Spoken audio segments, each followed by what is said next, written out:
The internet isn't just buzzing, it's burning. This isn't your regular scandal. This isn't about a subtweet or a viral TikTok breakup. No, this is a full-blown, Bronx-bred, emotionally loaded, loyalty-shattered explosion that's taken over every timeline, group chat, and gossip forum. At the heart of this chaos, a once-revered hip-hop couple, a boxing superstar, and a love triangle so messy it should come with a trigger warning and a legal team. Welcome to the scandal of the year.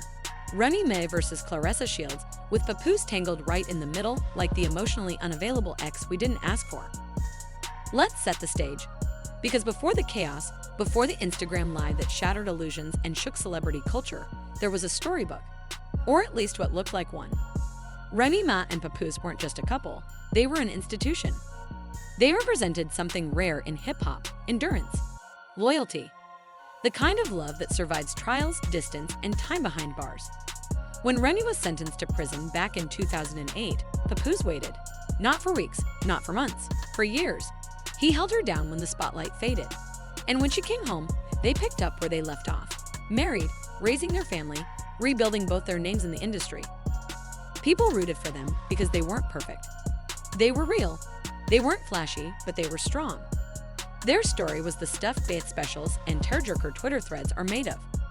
They were hashtag Black Love goals before hashtags made it trendy. But like all great love stories, this one started showing cracks. Small ones at first. Fewer appearances together. Papoose suddenly missing from Remy's performances. No ring. No matching outfits. No more gushy captions. The kind of shift you don't notice until you do. And when fans started pointing out the change, they did what most public couples do. Stayed silent and let speculation fill in the blanks. Then came Claressa Shields, and her arrival in this story was as unexpected as it was explosive. Claressa isn't a rapper. She's not a video vixen or social media influencer. She's a two-time Olympic gold medalist, a world champion boxer, and widely regarded as the GWAT, the greatest woman of all time. In her sport, she's polished, accomplished, and until now, completely outside the usual hip-hop gossip orbit. So when her name started circulating in connection to Papoose, people were confused, intrigued, but mostly skeptical. She didn't fit the mold of the other woman, until the dots started connecting. It began subtly. A few gym videos with Papoose looking unusually invested in her training. Photos at events that didn't scream papuldom but didn't scream not either. Then came the infamous red carpet photo. Claressa wore a chain that many fans swore once belonged to Remy. Same pendant, same style. That was when the internet started whispering louder. But even then, there was no hard proof, just digital side eyes and quiet assumptions. Until Remy decided to stop watching and start talking. Last night, everything changed. Without warning, Remy hit Instagram Live. And not just for a quick story or vague rant. No, she launched a full-blown expose. The kind of live that gets saved, reposted, clipped, and dissected like a legal deposition. From the second her camera turned on, the tone was set. She wasn't crying. She wasn't screaming. She was calm, controlled. But the fire in her voice said everything. This wasn't about drama.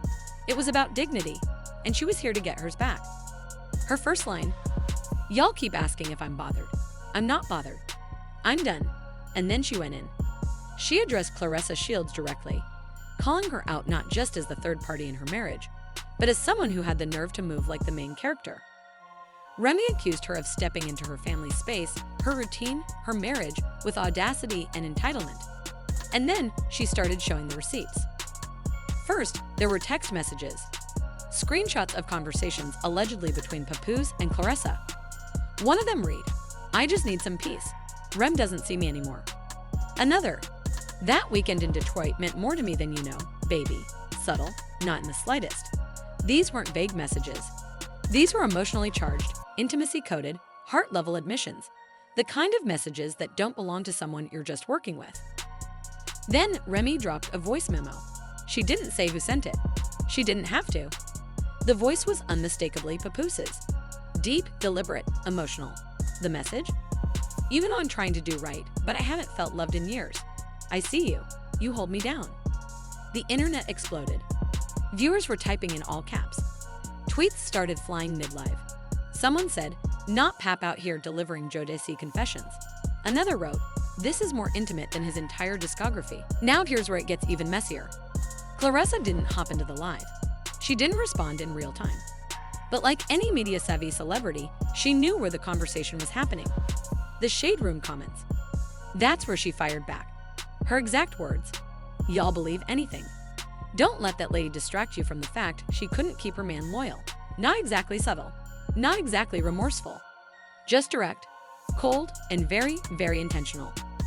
Remy Ma, however, wasn't finished. She brought out receipts the way a defense attorney builds a closing argument. Hotel booking confirmations. A weekend in Detroit.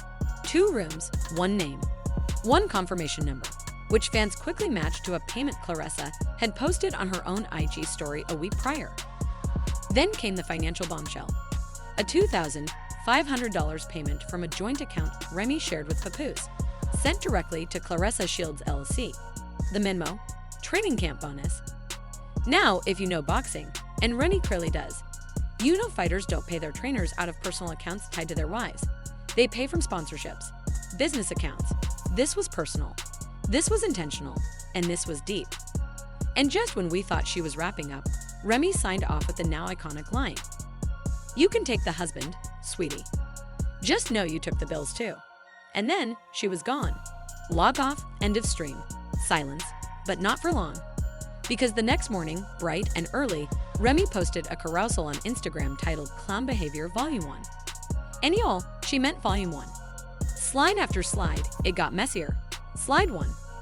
A photo of Claressa and Pap at a fitness expo. Zoom in on her sunglasses, and in the reflection, a hotel bed, 1 pillow, a man's wallet, a dresser. Slide 2.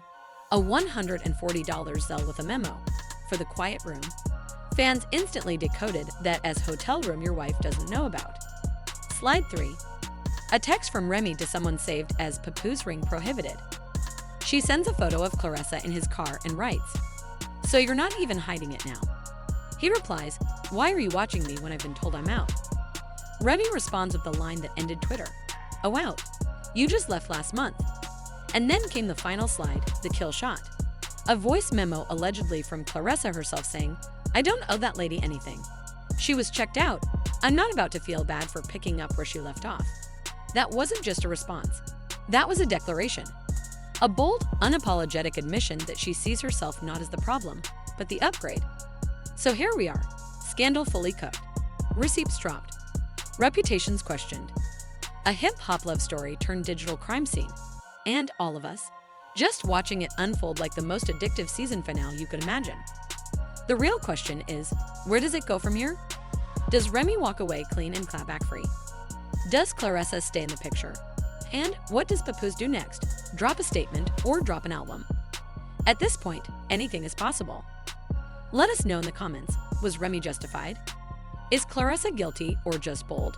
And is Papoose the villain, the victim, or the quiet chaos agent behind it all?